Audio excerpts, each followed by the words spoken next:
Bom, gente, vou começar porque como a gente tem só uma hora no Instagram contado e hoje nós temos 2 convidados e o papo é bem interessante, eu vou começando já. E então a ordem, eu vou fazer primeiro uma introdução aqui sobre o canal, muita gente já conhece, né? Mas falar um pouco sobre o motivo dessa nossa live hoje e também o que a gente vai discutir, que é o mercado de energia solar, tá? Que é um mercado de grande interesse.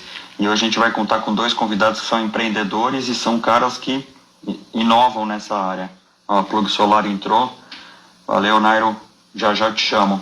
Bom, os nossos 2 convidados já estão online aqui, então podemos começar. Bom, todo mundo que entrou, pelo menos que eu vi até agora, são pessoas que já conhecem o canal Salesin, já acompanharam as lives que nós fizemos no ano passado. Então nós já tivemos só o ano passado 20 lives, 21 lives, com especialistas do mercado. Então eu trazia para conversar comigo pessoas que conhecem muito de um certo assunto, que são referências nesse assunto, para poder trazer o conhecimento e difundir esse conhecimento para as pessoas que seguem nosso canal. Nosso canal fala sobre inovação, principalmente inovação aplicada a vendas e a negócios, então como vender mais, como ser mais efetivo nas vendas. E nós temos um segundo formato que se chama Hora da Inovação, onde a gente traz empreendedores de um certo segmento, e aí a gente vai discutir. Primeiro a gente vai ouvir as histórias de empreendedorismo desses lutadores, porque empreender no Brasil não é fácil, e aí a gente vai trazer aí a visão de quem está empreendendo, e no final falar um pouco sobre inovação, como é que esse mercado pode ser impactado, como é que essas pessoas que empreendem hoje nessa área podem ser impactados com certas inovações, com certas mudanças, certas tendências de mercado, ou tendências tecnológicas, e como é que eles podem, de repente, se adaptar a isso, porque uma coisa é você ser engolido, fala, Ricardão, tamo junto, uma coisa é você ser engolido pelas tendências e outra coisa é você surfar a onda, né? E quem está desde o início desse mercado, ou pelo menos quase desde o início, né, que é o caso desses nossos 2 convidados, conhecem bem a realidade e, obviamente, vão fazer um bom trabalho para continuar surfando essa onda, que ela vai ainda muito longe. Então, só passando, o tema da nossa live de hoje é: o sol ainda vai brilhar muito no segmento de energia solar, e isso é fato, né? Vocês vão ver alguns dados que eu vou passar aqui, mas esse mercado está só começando no Brasil, e sorte de quem está nele, porque já aprendeu, já bateu cabeça, já teve muitas oportunidades de ganhar dinheiro, vai continuar tendo muita oportunidade de ganhar dinheiro e vai conseguir marcar o território, vai conseguir realmente mostrar o seu diferencial, porque chegou antes, está bebendo água limpa, tá? Então vamos lá, alguns dados sobre o mercado solar, né? Bom, os consumidores e as empresas estão cada vez mais em busca dessas fontes de energia alternativa, né? Principalmente as fontes renováveis. A energia solar, além de ser uma opção limpa, ela gera uma economia no longo prazo e traz inúmeros benefícios, entre eles a valorização do imóvel em até 30%. Esse foi um dado que eu peguei aqui numa das matérias. Outro ponto interessante é que as condições climáticas no Brasil são super propícias, né? Principalmente no Nordeste, onde a gente tem uma incidência de sol muito maior. O Cícero vai falar sobre isso com a gente. Além de ser uma energia limpa, ela ainda conta com alguns incentivos do governo para fortalecer, né, esse mercado, para que ele possa crescer ainda mais. E esses incentivos devem crescer ainda mais com o tempo. Também vamos falar sobre incentivos aqui. E existem 2 tipos de sistema, e o legal é que nessa live a gente vai ter os 2 representantes dos 2 tipos de sistema. Tem o sistema off-grid. O off-grid é aquele que não é conectado à rede de energia elétrica, então ele é um sistema autônomo.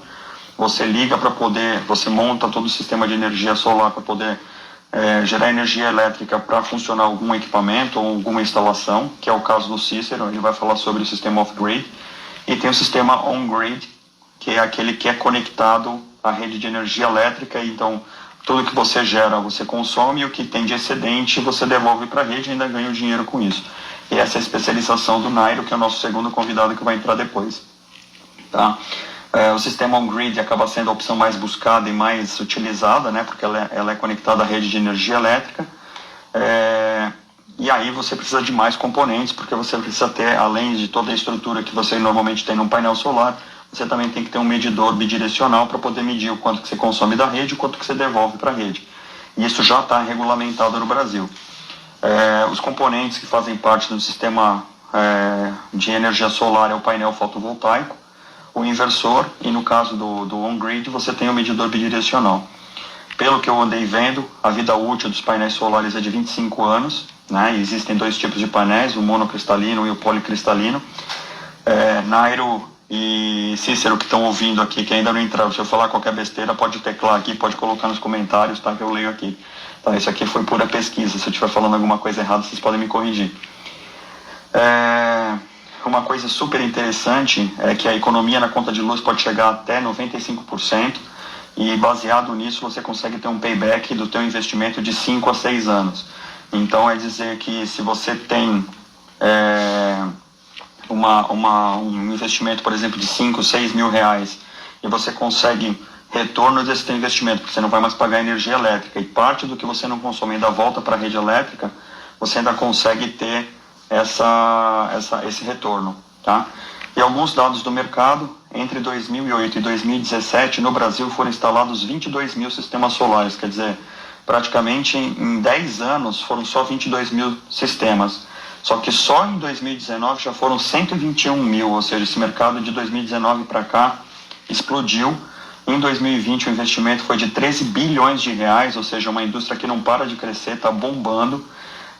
Obviamente parece simples, né? Porque é um mercado que está bombando, o sol brilha para todos, o sol não é de ninguém, então é um mercado que você pode realmente ganhar dinheiro com isso. E hoje existe cerca de 28 mil residências que já são pequenas usinas solares aqui no Brasil. E o último dado aqui é que, segundo o IBGE, uma pesquisa que foi feita pelo IBGE, 90% dos brasileiros querem gerar energia de forma renovável. Que isso é incrível, quer dizer, hoje a matriz energética ela é super pequena, né, da energia solar, acho que representa um pouco mais de 1% do total de energia gerada no Brasil, só que 90% das pessoas responderam que gostariam de ter energia solar renovável na sua casa, ou seja, um mercado monstruoso, um mercado gigantesco. E aí eu queria ouvir dos nossos dois convidados, começando pelo Cícero, como é que eles entraram nessa indústria, quais foram os desafios que eles tiveram e como é que foi que eles chegaram até o momento atual. Então vou colocar o Cícero aqui na linha. Fala, Cícero. Fala, boa tarde, tudo bem aí? Como vai? Obrigado pelo convite, hein? Tudo jóia, legal. Que bom que deu certo, que bom que deu certo. Deu certo, tá. Mas legal, obrigado aí pelo convite, mas vamos lá. Show de bola. Vamos lá, Cícero. Eu fiz uma introdução aqui, não sei se você viu os dados, se tiver alguma coisa que você queira corrigir, fica à vontade. Tá? O que eu queria, primeiramente, assim, tanto você quanto o Nairo, que é o nosso outro convidado, são pessoas que vieram do mundo corporativo, né? Trabalharam no mundo corporativo, em algum momento deu aquele estalo de empreender. Eu sei que você tentou algumas coisas antes, mas você acabou seguindo pelo ramo de energia solar. Eu queria que você contasse como é que surgiu essa oportunidade, como é que você foi chamado, recebeu esse chamado e viu que ali tinha uma boa oportunidade. Bom, vamos lá. Claro que eu trabalhei no mundo corporativo por muitos anos, né? Fui executivo de grandes empresas, multinacionais, aquela carreira padrão aí que a gente tenta seguir, né? E em determinado momento eu conheci o Silvino, que está nos assistindo aí, Eduardo Stefano, que você conhece, que também é seu amigo. Enfim, a gente se conheceu e num papo o Silvino comentou sobre um projeto de energia solar off-grid para um gerador portátil, né? E a gente se interessou, o apelo era bom e a gente resolveu empreender nessa área. Então nós saímos das empresas que trabalhávamos e montamos a Emove, né? Que ano naquele momento, isso foi em 2016. Tá, mais ou menos 5 anos. Em 2015, foi 2015 para 2016, foi no final de 2015, se eu não me engano. Tá? Nós realmente entramos em operação em 2016, fabricando um equipamento pequeno, de um gerador de energia solar portátil, e a ideia era que ele fosse utilizado para algumas aplicações muito específicas, num primeiro momento até utilizar em praia, em barracas de praia. Depois nós tivemos a ideia de utilizá-lo como carregador de energia elétrica para veículos de baixa potência, como bicicletas, triciclos, também em regiões onde tem muita incidência desse tipo de atividade, né, de produto, como as bicicletas, enfim, né. E a gente, como todo empreendedor, a gente bateu cabeça, né? A gente bateu bastante cabeça, chegou um momento em que a gente ficou apertado em termos financeiros, o nosso budget, infelizmente, né, como também todo empreendedor, começando um negócio, a gente deu uma soluçada e percebemos que aquilo estava complicado, tentamos procurar investidor, enfim, evoluímos no projeto, evoluímos no produto, mas num determinado momento a gente resolveu se separar. Se separar porque cada um tinha como toda empresa, a gente tinha algumas ideias diferentes e no meu caso, a gente começou a desenvolver um produto para a área de bombeamento de água, né? Mas só que a área de bombeamento de água em São Paulo estava um pouco difícil. Então a gente resolveu que teria que sair de São Paulo. E para sair de São Paulo, alguns sócios não conseguiriam fazer isso.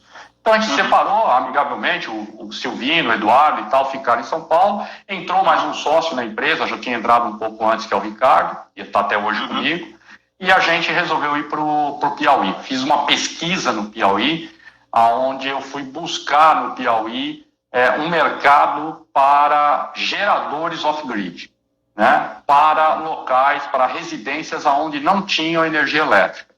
Para minha surpresa, né, a pesquisa toda apontou aí alguma coisa, que hoje ainda existe, tá? Mas nós estamos falando de alguma coisa em torno de 700 mil domicílios no Brasil sem energia elétrica. Tá? Caramba! Dos 40 milhões, quase 50 milhões de domicílios hoje no Brasil, sendo que 80% disso está no Nordeste. Né? Então, Norte e Nordeste, quase 100%, 90 e poucos por cento. Tá? Tem alguma coisa no Centro-Oeste, Sul é muito pouco, mas lá é onde está a maior incidência. E nesse trabalho... Deixa eu só te fazer uma pergunta que, na realidade, é uma curiosidade. Quando você fez essa pesquisa, quer dizer, você viu que existia uma demanda grande de residências sem energia elétrica, mas o poder aquisitivo desse pessoal também é muito baixo. Como é que você conseguia equacionar isso? Como é que você conseguia enxergar que isso realmente viraria uma oportunidade de negócio? Isso aí a gente, já na pesquisa, a pesquisa apontava para uma parceria estratégica com linhas de fomento, linhas de financiamento de bancos que tinham dinheiros carimbados específicos para esse tipo de solução, né?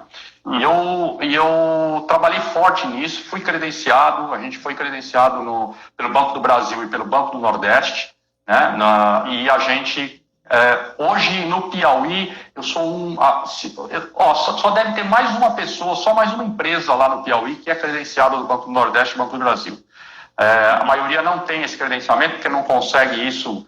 É simples, não precisa não tem muito pré-requisito, mas enfim, a gente fez isso. Então, respondendo a sua pergunta, essa era um dos itens das minhas parcerias estratégicas que eu tinha que estabelecer lá para eu poder ter sucesso na minha empreitada. Tá? Sim. Então, o que eu enxergo, me corrija se eu estiver errado, mas o que eu enxergo é que, não só no Nordeste, obviamente, onde o poder aquisitivo é muito pequeno, mas também aqui no Sul do Sudeste, as pessoas não conseguem enxergar o payback de um investimento desse, né? Aí falando de on-grid e off-grid. Eu acho que o mais difícil é você conseguir justificar que aquele investimento vai trazer um retorno em algum período, né? Aí a gente também era um item que eu ia comentar aqui, mas ótimo você ter falado. Quer dizer, diferente um pouco do on-grid, as pessoas têm uma outra visão da solução de energia solar na sua propriedade. Primeira coisa que eu preciso falar, a minha atuação, o meu foco é off-grid, e eu me tornei um especialista em sistemas de bombeamento de água e sistemas de alimentação de casas sem energia elétrica, sem nenhuma energia elétrica. Sensacional. Nesses casos, Luiz, as pessoas têm uma percepção de valor muito diferente, porque elas não têm energia. Elas não têm como. Então, a percepção de valor é muito diferente. E mais do que isso, o ROI, o retorno sobre investimento, é muito, muito, muito pequeno. Só para você ter ideia, em alguns casos, chega a menos de 2 anos. Nossa. Tá? Então, isso porque é um off-grid, quer dizer, você não tem aquela receita de retornar dinheiro para a rede, ou seja, você consegue ter um payback muito mais curto, e isso sem contar nos valores intangíveis, né? Quer dizer, você começa a trazer qualidade de vida para aquela família, você traz inclusão para aquela família, porque antes estava completamente desconectado do mundo. Quer dizer, o payback, se você incluir os intangíveis também, seria ainda mais curto, né? Nossa, muito mais, né? Eu já tive casos de 7 meses, né? Caramba. Então, assim, para contar uma historinha rápida e curta, o Banco do Nordeste tem linhas de fomento, por exemplo, de Pronaf semiárido. O Pronaf do semiárido, ele só é elegível. Quem é elegível do Pronaf semiárido? O agricultor rural que cumpre certas exigências, tá? Que são poucas. Esse Pronaf do semiárido, ele te dá R$20 mil na mão do proprietário, né? E você consegue, com R$20 mil, fazer alguma coisa na sua propriedade. No Pronaf do semiárido, você é obrigado a colocar pelo menos metade disso num projeto de água. Então, e o Pronaf do semiárido, se você agregar energia alternativa, ele pode ir a 100%, que era o meu caso. Foi por isso que eu foquei nesse negócio, tá? E com isso eu tive muito sucesso, porque eu consegui ter uma solução de energia renovável, de produção de água e a terceira parte do tripé, que é o financiamento, o dinheiro. Tá? Que legal. Então, com isso, R$20 mil só para fechar o item. Você tem, o sujeito pega R$20 mil, ele fecha um projeto comigo, por exemplo, para produzir, sei lá, 40, 50 mil litros de água por dia numa propriedade para irrigar, sei lá, 4, 5 hectares. Para quem não conseguia fazer isso, produzir alimento em 4 ou 5 hectares faz um milagre. Nossa, no meio do sertão, da Caatinga. Eu estou falando da Caatinga, né, que é onde eu trabalhava. Né? A minha empresa ela é sediada em Piripiri. Tá? E isso tem um impacto social muito, muito grande, porque as pessoas são incluídas dentro de um sistema. Sim, tá? Com Então, certeza. o cara começa a produzir, começa a ganhar dinheiro.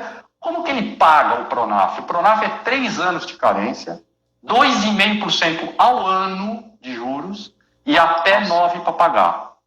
Sabe qual a conta que o agricultor faz? Ele fala assim, Cícero, depois que eu coloco a energia, tem casos do cara chorar. O cara chorar quando ele começa a ver a água saindo, porque ele não acredita que um sistema de bombeamento de água possa ser alimentado com energia solar, né? E aí o cara chora, né? Então, e quando você coloca isso, que o cara fala assim para mim, olha, Cícero, eu vou produzir aqui alimento e vou produzir, vou ter produtos aqui para vender, animais, para dar de beber para animais, enfim, com isso eu vou conseguir gerar uma receita que quando chegar o dia da primeira parcela, daqui 3 anos, eu já vou ter o dinheiro para quitar todo o projeto. Isso acontece muito. Acontece muito. Tá? E nos sistemas da casa, imagina, qual que é o modelo padrão de uma casa lá? Modelo padrão, depois de muito estudo, eu andei mais de 5 mil quilômetros na Caatinga antes de fazer o primeiro projeto. Nossa. De carro, fazendo entrevistas e olhando como que funciona isso.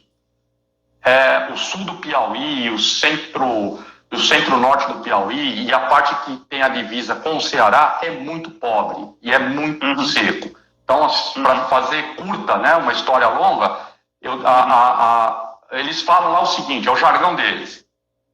6 bicos de luz, uma televisão, um ventilador, uma geladeira. Um ponto para alimentar um carregador de celular. Isso tudo é feito com um inversor de 1 kW, 4 placas de 330 watts e 2 baterias de 400 ampere-hora. Esse é o meu projeto. Tá feito. Esse projeto, esse kit, eu enfio numa linha de financiamento dessa do Pronaf, ou do FNE Sol, ou do Agroamigo, o sujeito vai ter energia na casa dele como ele nunca tinha. Tem gente lá que nunca... Né, eu me lembro de um senhor que falou para mim, Cícero, eu nunca apertei um interruptor para ligar uma lâmpada na minha casa. Né? Então é interessante isso. Então, tanto a água como a casa são soluções assim, tem um impacto muito forte do ponto de vista social, do ponto de vista de inserção, do ponto de vista de qualidade de vida, enfim. Tá, então, e aí você tinha comentado comigo que esses projetos pequenos, nessas casas, esses tipos de projetos padrões que você acabou de comentar comigo, acabam sendo o teu grande volume, mas que você já está migrando para projetos maiores, né? Você já está indo para projetos onde inclui uma geração muito maior e inclui fazendas, aquele caso da fazenda de Caprinos que você me comentou. Isso, então, lá os sistemas no Piauí, eles têm uma média, né? O meu grande segmento lá é o bombeamento de água, né? Então, o bombeamento de água mais a casa formam um conjunto.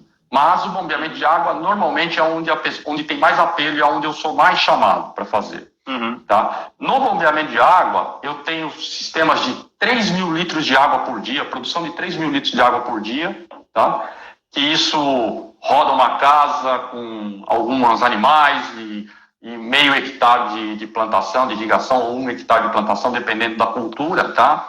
Até sistemas que eu instalei lá, que está mais ou menos em torno de 250 mil litros por dia, que é uma fazenda agro, tá? Em que nós estamos instalando um sistema off-grid um sistema de bombeamento de água. Tá? O sistema de bombeamento de água é alguma coisa perto de 250 mil litros por dia, e o sistema off-grid nós estamos falando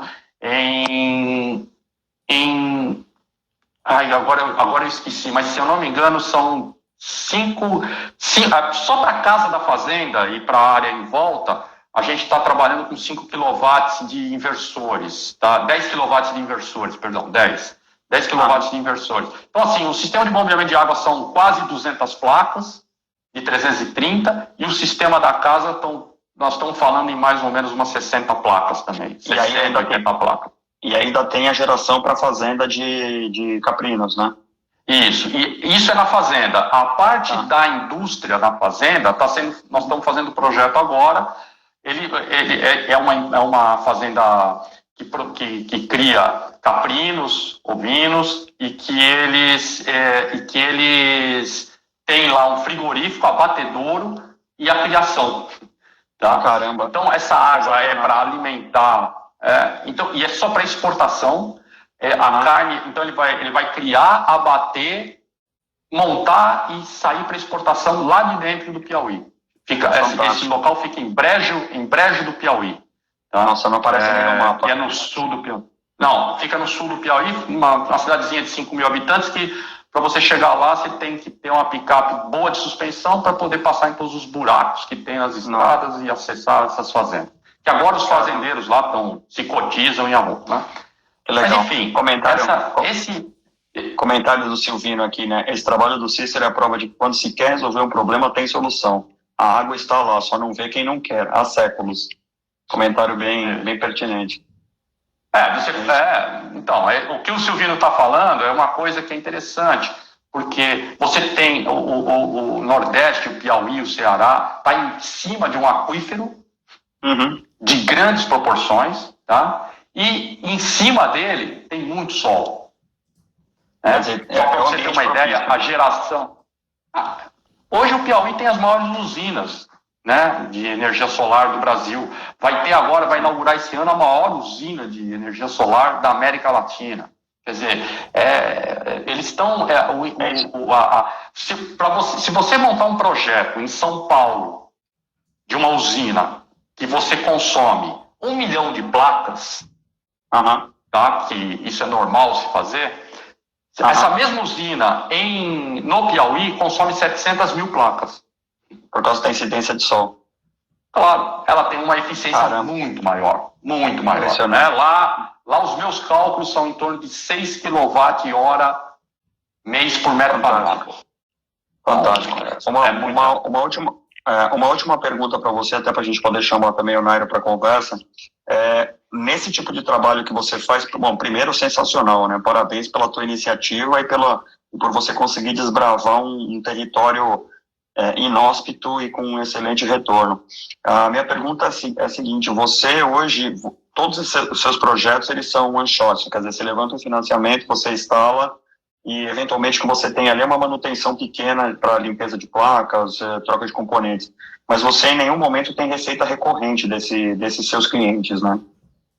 Isso mesmo, você pegou no ponto chato do negócio, né? Mas é isso mesmo.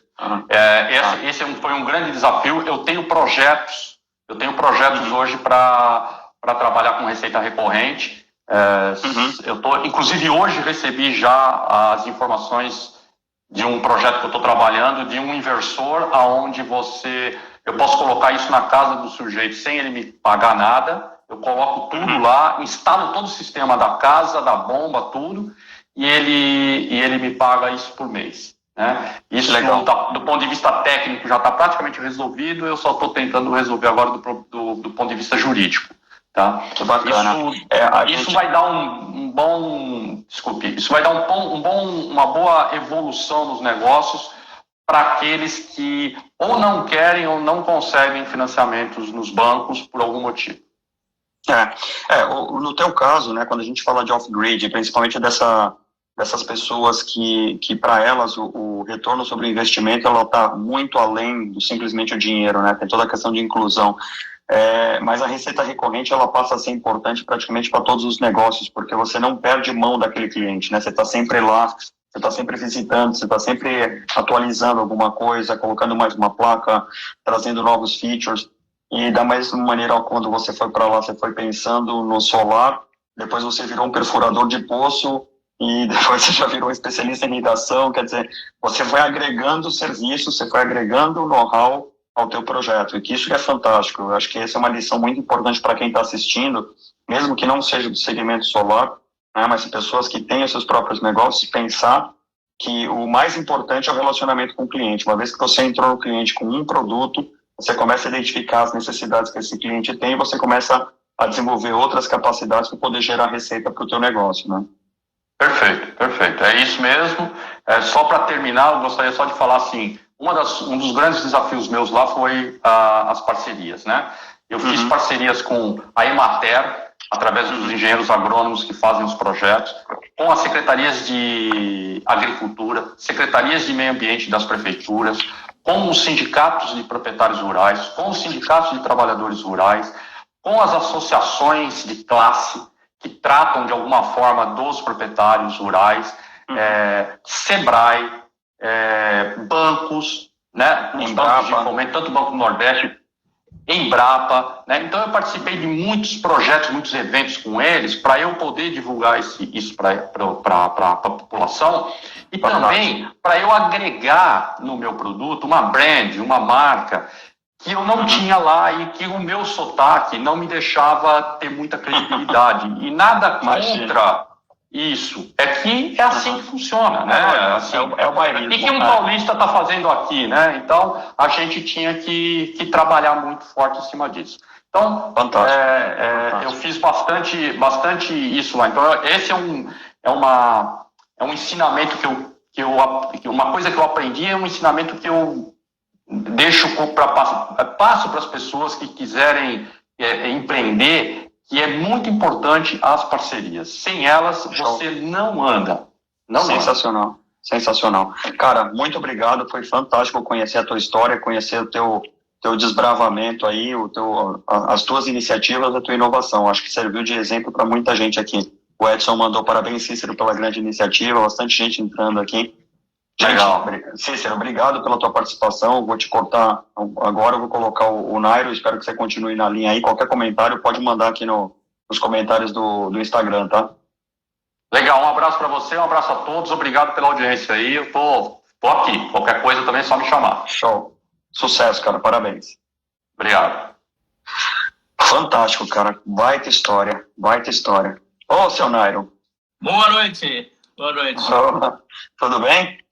Bem, parabéns aí, Cícero. Gostei muito aí do que eu ouvi. Tem muita coisa interessante aí que pode ter sintonia aí com algumas coisas que a gente faz por aqui também. Mas obrigado por ajudar o nosso povo lá. Eu sou um cearense, também aqui escondido em São Paulo, agora no interior, não estou mais na capital. Mas é mais um aí que veio desbravar por aqui. Pois é. Não, fantástico. Eu vou colocar vocês dois em contato, porque com certeza tem muita sinergia entre vocês dois. E como o Cícero falou, sem parceria não se consegue nada, né? E eu acho que você é um cara que conhece bem essa realidade, né? Verdade. É isso aí. Grande Nairo. O seu fã-clube tá tudo bombando aqui no Instagram. Adriana Melhado. Oi, grande Nairo. Beijos. Você deixou um fã-clube gigantesco. Bom, o Nairo eu já conheço de algum tempo. Era um cara que trabalhava na indústria de tecnologia, executivo também, da mesma maneira que o Cícero trabalhou também em multinacionais. E de uma hora para outra decidiu largar tudo e morar no interior de São Paulo e desbravar o segmento solar. E da mesma maneira do Cícero, quer dizer, um cara que enxergou a inovação, enxergou a oportunidade de mercado na energia solar, você é um cara que também enxergou isso, e a sua história também eu queria que você pudesse compartilhar com o pessoal aqui, porque isso enche as pessoas de energia, né? Não só energia solar, mas enche as pessoas de energia e motiva as pessoas a empreender e acreditar no desconhecido. Fica à vontade para contar a tua história aí. Então vamos lá, fazer isso de uma forma, tentar ser um pouco rápido nisso, né? Eu saí do mundo corporativo e nesse mesmo intervalo aí, a minha esposa engravidou e nós tivemos a Maria Clara.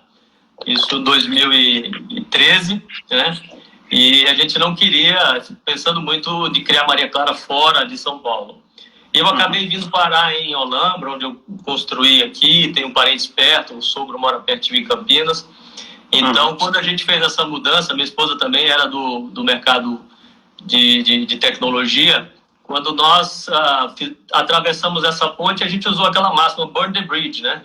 Então, mas quando eu vim para cá, afastado do mundo corporativo, eu abri um CNPJ, né? E mais ainda com a cabeça para trabalhar a parte de gestão, de tecnologia, da área de canais, que é onde eu carregava uma experiência importante. Eu acabei trabalhando com uma empresa de aquecimento solar, boiler mais placas para tomar um banhozinho quente e eliminar o chuveiro elétrico.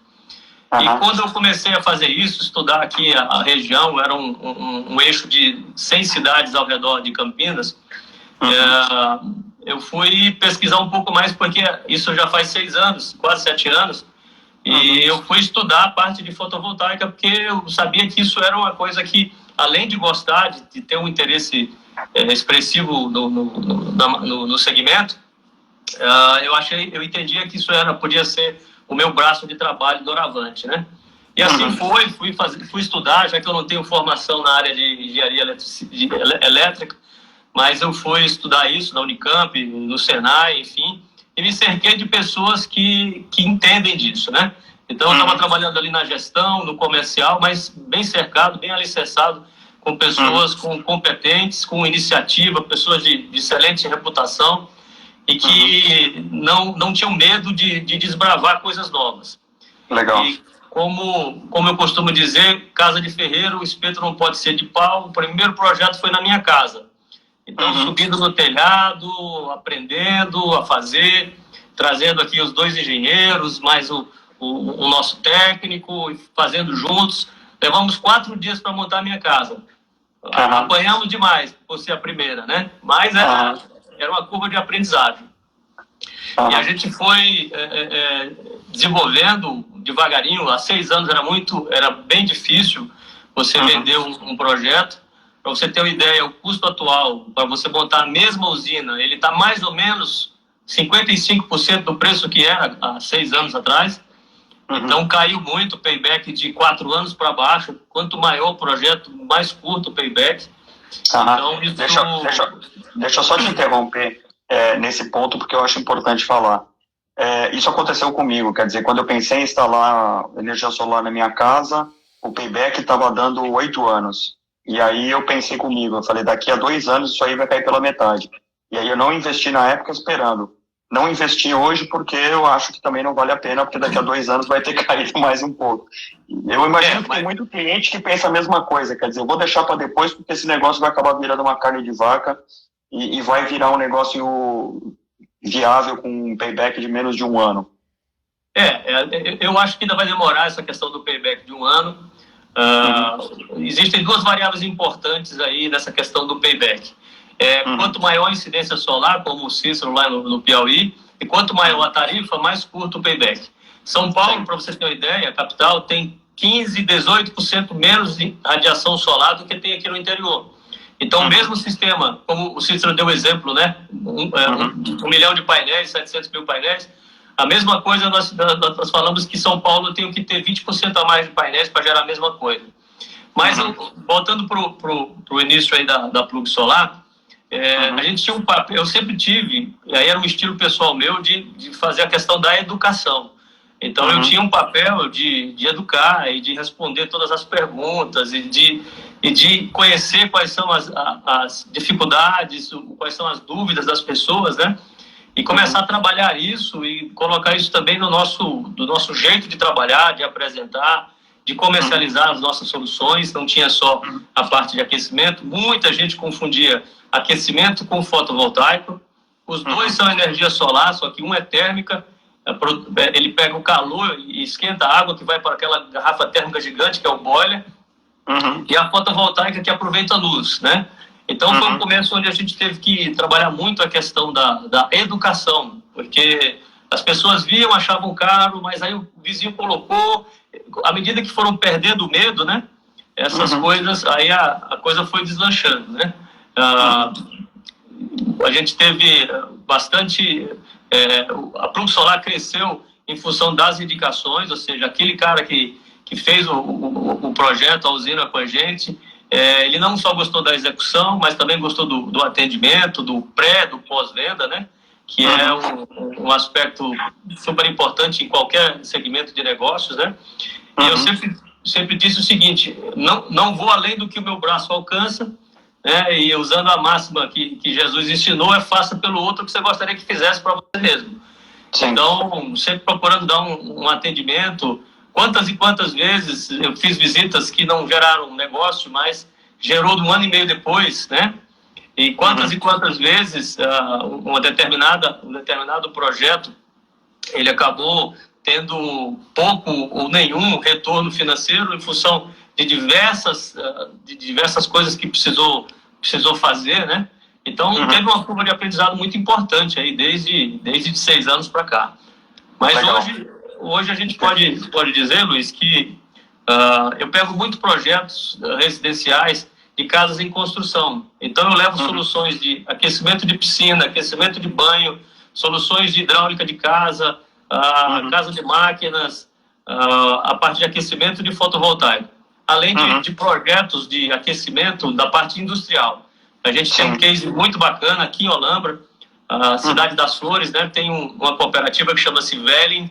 Eles têm uma máquina holandesa de lavar vasos que vão para os supermercados, que ela tem uns 20 metros de comprimento e trabalha com 18 resistências de 8.000 watts. E precisa aquecer essa água para lavar os vasos a 60 graus. A gente fez um projeto totalmente customizado, ninguém queria fazer, ninguém queria pegar essa bucha. Nós fomos lá, fizemos um projeto, desenvolvemos um aquecimento de apoio para essa máquina, né? E está rodando aí, né? Então, são desafios que a gente aprende a encarar. E aí, nesse caso, o aquecimento da água deixou de ser feito pela resistência e passa a ser feito pelo solar. Por placa solar ou por fotovoltaico, e aí você transforma energia e alimenta a resistência? Não, aquecimento. Coletor solar, passa água, vai para o boiler. Aí tem todo um sistema que a gente chama de trabalhar afogado, os boilers, né?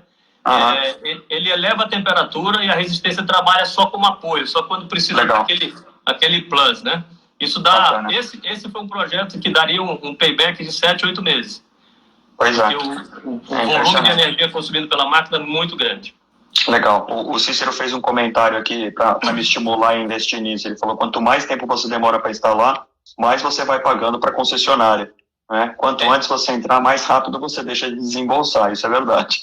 É isso aí, Cícero, porque as pessoas que fizeram essa conta já pagaram, já rasgaram, que fez essa conta um ano atrás, já rasgou um ano de aluguel de energia para a concessionária, né? Não, e é impressionante. Tá investimento. Não, e é impressionante, levando várias coisas em consideração, né? Mas uma delas é a bandeira tarifária, né? Quer dizer, aqui em São Paulo, quando você tem uma bandeira tarifária vermelha, por exemplo, o teu payback reduz drasticamente, né? Porque a conta de luz ela vai para a estrela, né? Mas só para entender essa parte da bandeira tarifária, ela também vai incidir no on-grid, tá? Ah, vai? Em que parte do on-grid ela vai incidir? Você precisa de energia 24 horas e você tem aí, vamos arredondar, 6 horas de sol. Essa energia que eu vou usar à noite, eu devolvo para o poste e pego ela à noite. Quando eu pego ela à noite, tudo que vai para o billing da companhia, mesmo que eu tenha crédito e débito, ele vai entrar no billing também com como tarifa bandeira vermelha, tá? Então, quer dizer, o que você gera para a rede, eles não te tarifam como bandeira vermelha, né? Não. É que nem comprar e vender dólar, né? Você vende barato, mas paga caro. Exatamente. Legal. Gente, se vocês tiverem dúvidas aqui, fique à vontade. Daniel falou aqui, a ideia é essa de propor para o cliente, exatamente.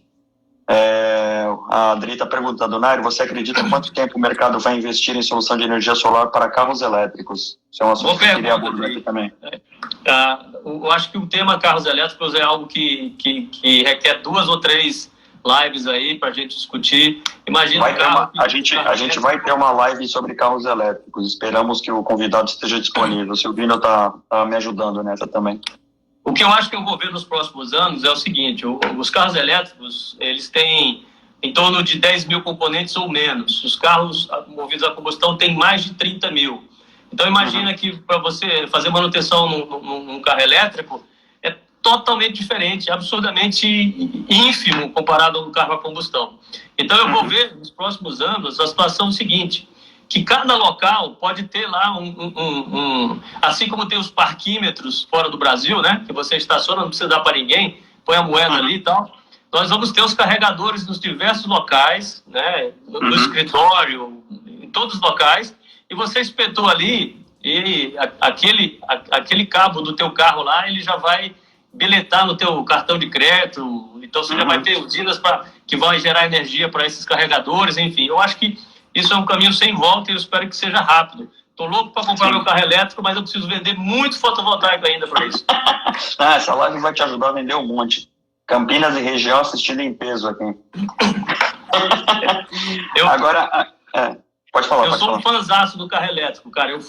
Nós fizemos a casa do Gustavo Cerbasi, a casa inteligente, e a gente acabou, assim, o Gustavo, de uma família maravilhosa, a gente acabou tendo uma aproximação interessante. Ele agora é o embaixador da Audi para mobilidade urbana, né, com carro elétrico. Ele nos chamou lá para fazer um drive-thru, né, um test drive no e-tron da Audi. Rapaz, eu fui lá com 2 tubos de super bonder na mão para não descolar da direção, né? Mas maravilhoso, é um negócio assim absurdamente fantástico. É outra experiência de dirigir, cara. Muito bacana. Legal. O André Xuxa, grande amigo meu aqui, perguntando: as placas solares são produzidas aonde hoje? A tecnologia das placas segue igual ou houve algum salto na tecnologia? Olha, os grandes saltos, como a gente é habituado a ver na indústria de tecnologia, os grandes saltos é maior potência por metro quadrado. A minha placa aqui, a minha placa de casa vai 5 para 6 anos, uma placa de 265 watts. Eu vou colocar agora, no mês que vem, uma placa de 530 watts. Já tem placas de 600 watts. Com a mesma metragem? Não, a minha tem 1,70 por 1. Essa outra tem 2,05 por 1,03. Quer dizer, não é muito maior. Mas a tecnologia está crescendo nisso. Como a gente podia pensar assim no Pentium 5, Pentium 6, Pentium 7, a coisa está indo na questão da wattagem por metro quadrado. Agora, legal, sobre onde se produz, né? A China é o maior produtor. Existem algumas indústrias, algumas marcas que são detentoras do processo vertical, ou seja, faz os grandes lingotes, os waffles para produzir os painéis, e daí tem uma infinidade de OEMs, pessoas que põem marcas, né? E vendem com a sua própria marca, mas eu diria o seguinte, das top 10, 7,5 são marcas chinesas produzidas na China. Então, vamos dizer, 2,5 são ou europeia, ou americana, ou alemã, enfim, com uma parte da produção sendo feita também na China. Mas essa equiparação, vocês podem ficar tranquilos que é o seguinte, os equipamentos que chegam no Brasil, a maior preocupação que a gente tem que ter é, essa marca, ela tem suporte local? Esse importador, ele tem retaguarda do fabricante? Se tiver, pode ir tranquilo, porque a qualidade está muito parelha ali com os insumos de fotovoltaico, né? Agora, a grande diferença é a mão do cozinheiro. Eu falo o seguinte, a gente paga, no programa de MasterChef, todo mundo recebe os mesmos ingredientes, mas cada um sai diferente. Então, tem muitos integradores que vão oferecer o mesmo equipamento, mas a forma com que vai ser montado, se todos os cálculos, a localização do painel, a forma com que foi feitas as conexões, como foi feita a parte de segurança, de instalação, isso vai ter um diferencial. Para você ter uma ideia, ô Luiz, não raro, eu vou dar um exemplo aqui, não raro, tá? Se nós vamos fazer uma instalação numa residência. Se você chamar um outro integrador, e se por alguma questão da montagem, na execução do projeto, não é raro você ter 5% de diferença de geração. Quando você multiplica isso por 25 anos, nós estamos multiplicando isso por 300. Então, nós estamos falando em 150, né? Então, nós estamos falando do equivalente a 1 mês e meio, 2 meses, 3 meses de valor. Só que quando você joga isso em 25 anos, e você tem esse valor também reajustado, né? Ele representa muito mais. Então, entendam que a execução é tão ou mais importante do que os próprios equipamentos. Porque a gente não vai em qualquer dentista, a gente não leva o carro em qualquer mecânico, o serviço faz toda a diferença. Com certeza. E aí, entrando já um pouco na nossa visão de futuro desse mercado, né? Tem várias perguntas aqui. Um abraço, Piscite. Grande Décio Lunardi. E até fazer uma pergunta relacionada ao ar-condicionado, que é a área do Décio. Quer dizer, o ar-condicionado, por exemplo, ele tem uma similaridade com uma instalação solar, obviamente, com muito menos complexidade, mas o cara que dimensiona um ar-condicionado, ele tem que saber qual que é a potência, ele tem que saber o local exato de colocar o ar, ele tem que fazer uma obra civil para poder instalar esse ar-condicionado. Existe uma semelhança entre esses dois mercados, quer dizer, a gente está falando em um conhecimento técnico, ou seja, um know-how que tem por trás para que você aumente a efetividade daquele projeto. Existe uma obra civil associada e a qualidade dessa obra civil vai determinar a qualidade final do projeto. Dá para fazer essa analogia? Dá, sendo que o ar-condicionado tem muito menos componentes, né? O Décio sabe muito bem, por exemplo, a distância da tubulação vai afetar o rendimento do sistema de refrigeração, né? O tipo de calibração que se fez na hora que você carregou o gás, etc., né? No fotovoltaico você tem muito mais variáveis. Cada placa tem 2 conectores. Então, qualidade de conexão, qualidade do cabo. Às vezes o cara compra um cabo mais barato, que é a parte que a gente chama de CA, de corrente alternada, ele compra um cabo mais barato, né? Então, ali, às vezes tem a quantidade de cobre inferior ao que está dizendo. Quantas situações a gente não vê isso? Então, trabalhando fora de norma, NR10, os caras colocam cabo azul na fase, coloca o fase com cabo verde. Então, são pequenos detalhes. Existem empresas que não pecam pela qualidade e afetam a qualidade final do produto, é isso? Com certeza. Quem quiser ver, tem um cara no Instagram, chama Solar da Depressão. Então, ele pega fotos de várias postagens e ele criou esse Solar da Depressão. Ele não põe o nome do integrador, tá? Mas, cara, é coisas bárbaras. Os caras fazendo asa delta em telhado, fazendo correção de telhado. Coisas absurdas. Legal. Chorar. Legal. Agora, pensando numa evolução desse segmento, tá? Essa semana está tendo a CES, né, a Consumer Electronics Show. O ano passado eu fui na CES e consegui ver presencialmente.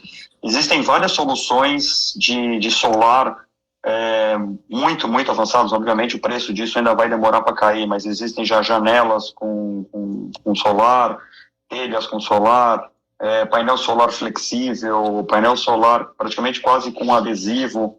Quer dizer, à medida que a instalação de um painel solar passe a não ser tão difícil, qual seria o valor agregado que você vai adicionar, a sua empresa vai adicionar? Você já pensou nesse próximo movimento?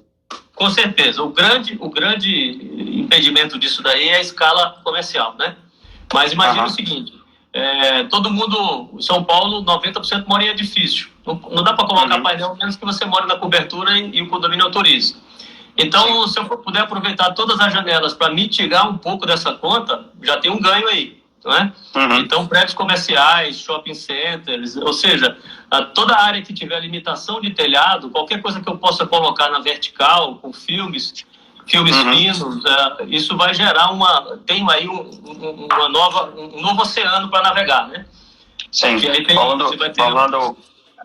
falando em filmes finos, uma das novidades que eles apresentaram na CES esse ano é um carro totalmente com painel solar. E aí as portas, o capô de cima, o carro inteiro é envelopado com painel solar, e aí ele já recarrega a própria bateria e não precisa nem de eletroposto. Quer dizer, o negócio está evoluindo de uma maneira tão rápida que, de repente, até o eletroposto, que seria uma novidade, e todo mundo está pensando em implantar, daqui a pouco vai deixar de ser, né? Rapaz, olha, uns 7 anos eu saindo de Congonhas, o nosso voo teve que ir para Guarulhos, eu peguei um táxi com um cara, e era um rapaz, um jovem engenheiro, estava indo para a Alemanha para trabalhar numa indústria, depois eu vou localizar o nome dele, que estava desenvolvendo baterias por indução, coisa que a gente está vendo hoje no celular, mas há 7 anos a gente não via isso. Então imagina que os carros vão ser carregados por indução, em grandes rodovias, algumas coisas estão sendo feitas na Holanda, né?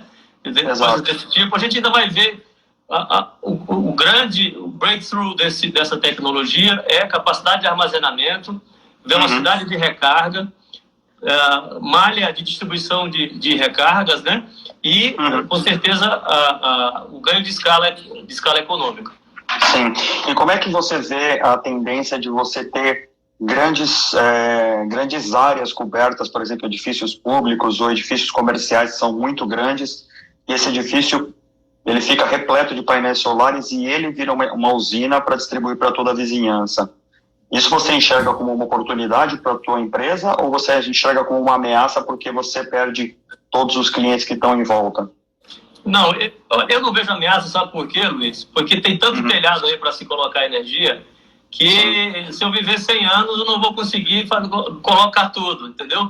Que bom. Então, assim, eu não me preocupo com isso. Eu quero o meu pedacinho de bolo, eu vou continuar fazendo bem feito, dentro do meu estilo de trabalho. E, assim, esse tipo de solução, que são feitas pela lei, tem que ser feito por consórcios, onde eu junto diversos consórcios ou cooperativas, vários cotistas ou vários CNPJs ali, eu gero num local só. Eu já tenho uns 4 para 5 anos, em função da minha experiência com o Souza Cruz, a gente trabalhou muito com o setor de panificação naquela época. E a gente tem um projeto engavetado, quer dizer, está no freezer, não engavetado, para trabalhar as padarias. A gente fez um levantamento com 30 padarias do Grande ABC, e a que tinha melhor telhado conseguia produzir 13% da energia que consumia. Então, a solução para esse grupo de consumidores seria criar uma usina, uma fazenda solar e trabalhar a parte de cooperativa. Há 4, 5 anos atrás, tarifas de São Paulo baixas, insolação baixa, payback alto. Né? Mas isso vai virar a qualquer momento. Quer dizer, esse tipo de solução já está acontecendo. Piauí, aqui no interior de Minas Gerais, onde tem grandes fazendas solares, empresas como a empresa de telecom, montando suas usinas para comprar essa energia, né? Então, isso é uma questão de tempo. É questão de... Eu vi o case do Grupo Gazin, né, que é um varejista famoso, a gente que vem do varejo conhece eles. Sim. Eles montaram 2 usinas de energia solar para poder fazer a compensação dos gastos de energia de todas as lojas deles. Quer dizer, eles não conseguem usar essa usina para alimentar as lojas deles. Quer dizer, eles não têm uma cadeia de distribuição para chegar nas lojas. Mas o total de energia que eles vão gerar nessa usina é o suficiente para eles ganharem créditos e usarem esses créditos nas lojas que eles têm. Quer dizer, esse mundo ele é gigantesco, né? Sim, é a história da pegada de carbono, né? Dos créditos de carbono, que ficou meio desuso e tal, mas ele é assemelhado a isso, ou seja, eu não estou gerando no meu telhado, mas estou gerando aquilo que eu consumo. Então muita gente fala assim, mas a tua casa não é sustentável, você tem um aquecedor elétrico. Pô, mas eu produzo a energia. Eu falo o seguinte, às vezes o cliente pergunta, olha, mas eu posso ligar uma geladeira, eu posso ligar um ar-condicionado? Eu disse, olha, eu vou lhe entregar quilowatts de energia. Se o senhor vai gelar cerveja ou secar o cabelo, é escolha sua. É a energia que eu vou lhe entregar. É isso aí. Cara, o papo foi muito bom. A gente está chegando no nosso minuto final aqui. Daqui a pouco o Instagram vai derrubar a gente. Mas, eu queria te agradecer muito. Ainda tem muitas perguntas aqui que eu recebi. Eu vou copiar elas e vou mandar tanto para você quanto para o Cícero. Depois, se vocês puderem responder aqui nos comentários, vai ser sensacional. Eu queria te agradecer muito, Nairo. Agradecer muito o Cícero aí pela presença. Muitas e muitas perguntas, muitos e muitos elogios. Gostei muito de falar com vocês, um assunto fantástico, o Silvino aqui falou, isso é um assunto tão bom que vai precisar de pelo menos mais umas 2 rodadas aí, para a gente poder cobrir todos os assuntos, mas foi sensacional. Bacana, prazer estar com vocês aí. Show. Gente, obrigado pela audiência, espero que vocês tenham gostado. Valeu, gente, brigadão. Boa noite. Boa noite, tchau. Tchau.